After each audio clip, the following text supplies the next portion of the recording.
Hello and welcome to another edition of Motor Cars Enthusiasts. Right off the bat on the old show today, we talked about this vehicle in the past, the old Alpine concept from Renault and Caterham. Well, the Renault and Caterham folks have been working on the underpinnings of this vehicle, and it's official that it will be coming out in the year of 2016. Now, we've seen a vehicle actually pounding around some of the racetracks around Europe, testing the vehicle, oddly enough, in Lotus Esprit print trim, or I should say Elise trim.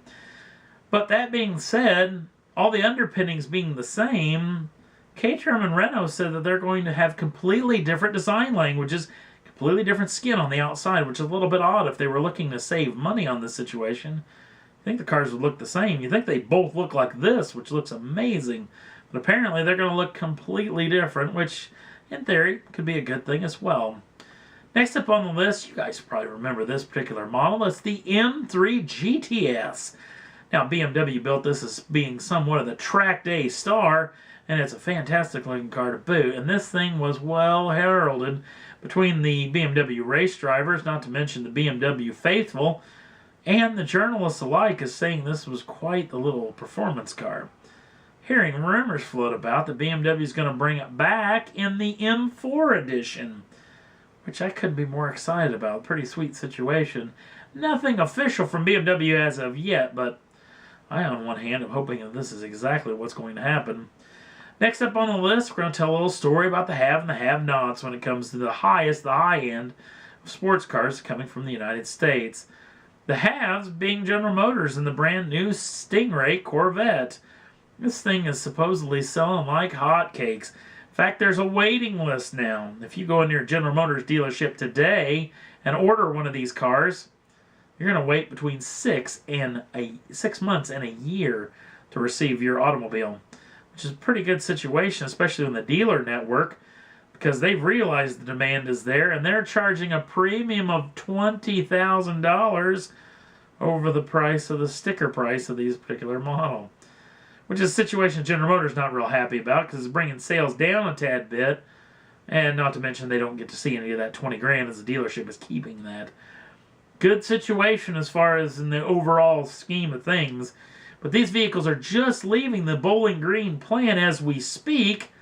And good news in that situation as well as the tours. You can take a tour of this plant in Kentucky that builds all the Corvettes for everywhere around the world. Well, they shut that down when the tooling for the brand new C7 came to be. Well, guess what? It's coming back open again for as little as $7. You can tour the Bowling Green plant in Bowling Green, Kentucky, starting up October 14th of 2013. Now let's get to the have-nots, which is the SRT group. Sadly, the SRT group is going to slash production on the brand new Viper because sales have been floundering a tad bit. As of the last 8 months, Viper was hoping to sell, well, they're hoping to build 2,000 units, 2,000 units of the brand new SRT, but they've only sold 426 in the past 8 months. And they have 565 waiting around, waiting to be sold. Which then turns into a dealership nightmare when it comes to days of supply. When we talk about days of supply, you want somewhere around 30 to 60 days supply, especially for mass-marketed automobiles. You definitely don't want it on some of these low-flow automobiles that aren't going to be sold in the mass numbers. How many days supply to the SRT group is, and put it in a little bit of context. Remember, the fastest selling vehicle in the past several months being the BRZ and FRS from Scion and Subaru. We're only sitting on dealership lots for 5 days. These vehicles, the SRT group is a little bit higher, 289 days of supply, which is pretty massive. So sadly, they're going to cut production. They're going to move a lot of the workers that work on the Viper line over to other Chrysler product moving forward, at least until the sales numbers get back up. A lot of talk that possibly that upgraded price for all the new goodies that the new Viper's got could be the culprit, as it's down over $100,000, which in this economy for a Viper may be a tad too much. Next up on the list, we've been talking about Tesla a lot lately, and it's been nothing but great news till the last week when this happened. One of the Model S's actually caught on fire. The first time I saw any word about this was from one of the major search engines who Harlan said that Tesla's in deep trouble. Their cars are catching on fire. Only one car caught on fire. And hearing conflicting rumors on whether the car was in an accident or it actually run over some debris from a tractor trailer.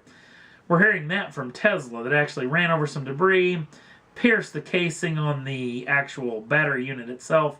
It overheated and caught fire.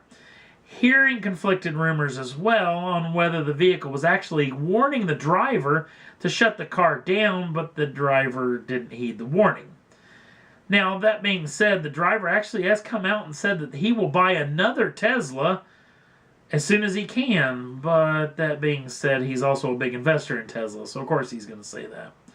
This reminds me a lot of a situation that happened for another auto manufacturer, being General Motors, as it came out in the world press that these cars were catching on fire when one of their cars caught fire. Actually, it was doing a side impact crash test standards, and the vehicle caught fire. And it had no time to react when it caught fire because it caught fire 3 weeks later. Yeah, I know. That gives you tons of time to react. This was a situation that was weird. The American public really took it as these cars were catching on fire. And it's exactly what's happened to Tesla, as their overall stock prices plummeted, and not to mention their overall company worth has plummeted almost $2 billion. Now, it has gotten a little bit of an upswing in that situation. And then, of course, Elon Musk, the head of Tesla, actually came in and didn't do him any favors. What he should have said is come out and said that, you know what, we realize that this has happened, and we realize that this situation is serious, and we're going to take care of this problem with a full investigation and figure out how to stop this problem from ever having a Tesla model again. What did Elon Musk come out and say? Well, he berated the internal combustion engine as being able to catch on fire twice as much as an electric vehicle, which is the total wrong way of doing this. But in this situation, just like in the Volt, these are only one cars that have caught fire, so it's not that big of a deal, but it's weird to see how much this has caught on fire over the past several days. No, not to mention, sorry about the pun. And that's all there was that I thought was worth talking about for this week's Motor Cars Enthusiast. If you want to jump on over to the Facebook page, the link's down in the show notes. And if you want to subscribe to the channel, you can do so at any time and get the first dibs on the brand new shows as soon as they come out. Thanks for watching. We'll see you again real soon.